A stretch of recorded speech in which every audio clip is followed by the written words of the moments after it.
স্বাস্থ্যসাথী পায়, সবাই লক্ষ্মীর ভাণ্ডার পায়।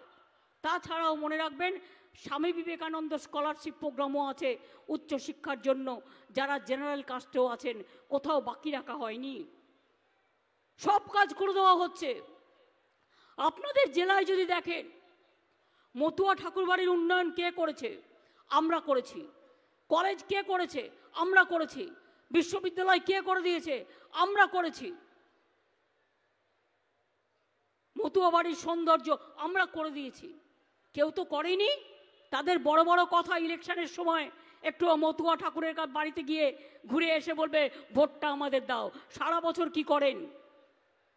আর নাগরিকত্ব, আপনারা সবাই নাগরিক এদেশের, মনে রাখবেন। নাগরিক যদি না হন, আপনি রেশন পাচ্ছেন কি করে?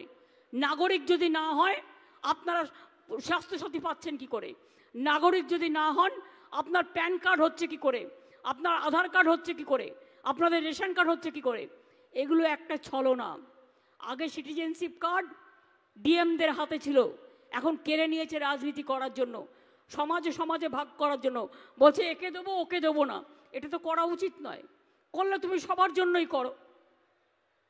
71 সাল পর্যন্ত যারা বাংলাদেশ ওপার থেকে এসছেন, তারা যত কলোনিতে আছেন এবং পরেও যারা এসছেন, মনে রাখবেন, আমরা প্রত্যেকটা উদ্বাস্তু কলোনিতে আমরা পাট্টা দিচ্ছি এবং তাদের নাম হচ্ছে চিরস্থায়ী ঠিকানা।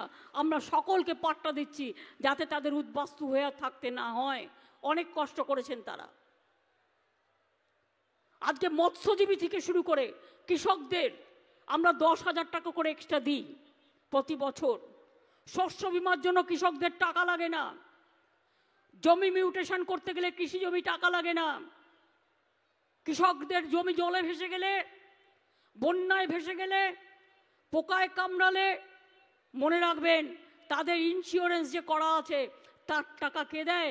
বছরে প্রায় 1000 কোটি টাকা করে আমরা দিই রাজ্য সরকারের পক্ষ থেকে। অথচ দেখুন 100 দিনের কাজের টাকা বন্ধ করে দিয়েছে, বাংলার বাড়ি যোজনার টাকা বন্ধ করে দিয়েছে, বাংলার গ্রামীণ রাস্তা টাকা বন্ধ করে দিয়েছে। ইতিমধ্যেও আমরা ক্ষমতায় আসার পর থেকে 1,10,000 রোড আমরা কিলোমিটার তৈরি করেছি এবং আগামী দিনও মাঝে আমি পথশ্রী প্রকল্প দ্বিতীয়তে আরও 12,000 করে দিয়েছি এবং আগামী দিনেও 11,000 আরও নতুন রাস্তা আমরা তৈরি করে দেবো।